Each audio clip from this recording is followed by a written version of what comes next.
This channel is supported by Truefire. Truefire is an online library enough, you can get the Truefire All Access Pass for as cheap as they ever do it, the $99 thing. So just jump and do that if you're looking for the best price that you can get Truefire All Access for. At NAMM, Marshall sort of talked about a couple of things. They've been talking a lot about the, like the modded amp series, which to me, in 2025, I kind of get that, they want to kind of push that thing because it's an idea where, they reached out to me and said, do you want to, recently, I need to email back, but just said, do you want to check out the hand-wired, like the, I don't know, either the Plexi or whatever. And I kind of think they're missing the boat a little bit on these pedals. So I wanted to talk about that a little bit in this video because actually, I think these deserve a bit more of a push. They're affordable, they're well made, seemingly, but more importantly, I think they actually sound quite good, and people are more likely to buy one of these, I think, than a £3,000 amplifier.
I've noticed is that there are a few companies, Boss is one of them, and Marshall, that seem to be kind of opting out of some parts of the usual sort of marketing scheme of things. So, say this was a Victory pedal, or say this was a Blackstar, or say this was, I don't know, any other pedal, Walrus Audio, whatever, Origin Effects, you'd be able to find probably a bunch of demos from, some of the big dogs that demo stuff. You might have a Pete Thorne, you might have a Rabia, you might have RJ on Kilo, you might have Sean Tubbs.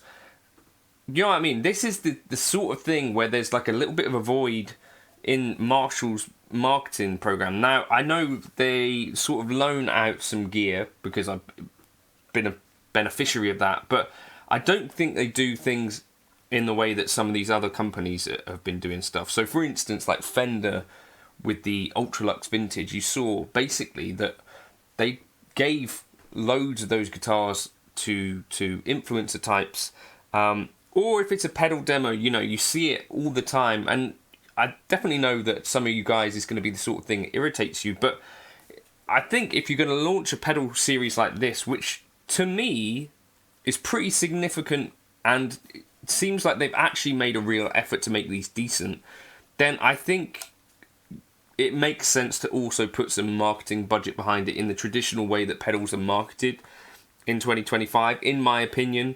Otherwise, you know, 6 months in, there aren't that many people really talking about them, and I think that's a bit of a shame, because actually, if you get these into your hands, I think they're actually a very respectable pedal. I just wanted to try it today into a Deluxe Reverb. In the intro, you heard me playing it into Helix Native, essentially as a load box, which it does a great job of. So I was using it more or less like you would use, say, an Origin Effects pedal or something like that. And yeah, it's basically like an all-analog amp sim type pedal, right? Anyway, so into Deluxe Reverb here. Let's turn it off first. On the vibrato channel. So I'm going to have a bit of reverb. Turn the treble down, bass up. Quite a balanced sound now, right? So now, this is the first time trying this.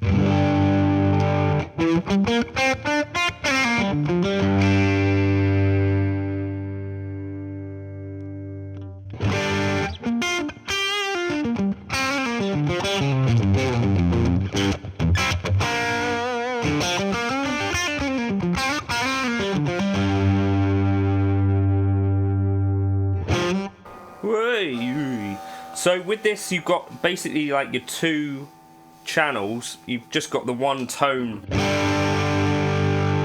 So obviously your normal is a bit smoother.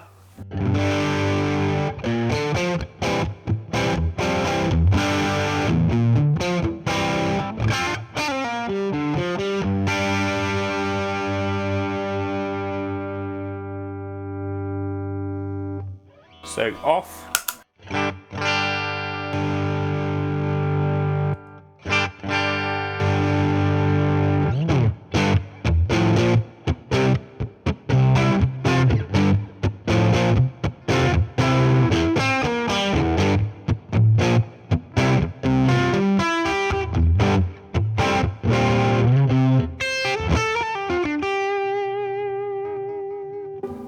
So I think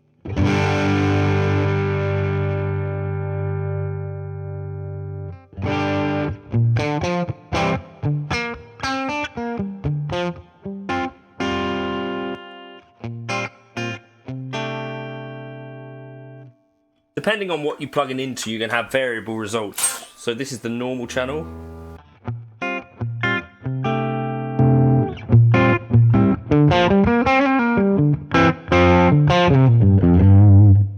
Right, let's now turn up the bright a bit more.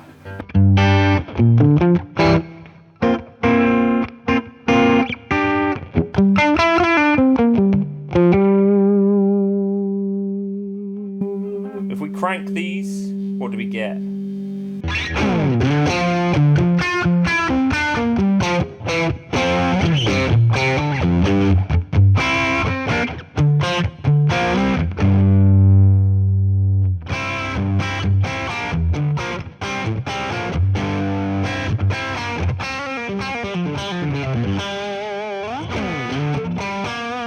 And then we got one tone control instead of a tone.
I don't know. For me, if you were going to be doing something like that, I feel like maybe you'd be more likely to want something like the JCM 800 one or something like that. But I felt like actually plugging it in direct and just using it with an IR loader, essentially like Helix Native was how I was using it.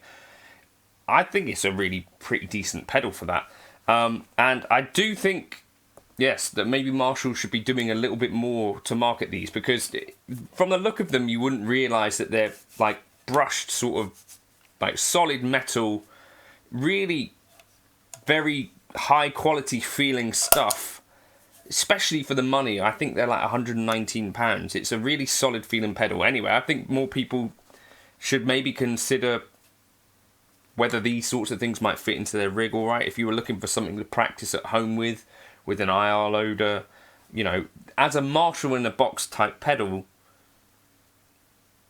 I think you could do much worse than this, is kind of my thinking on it.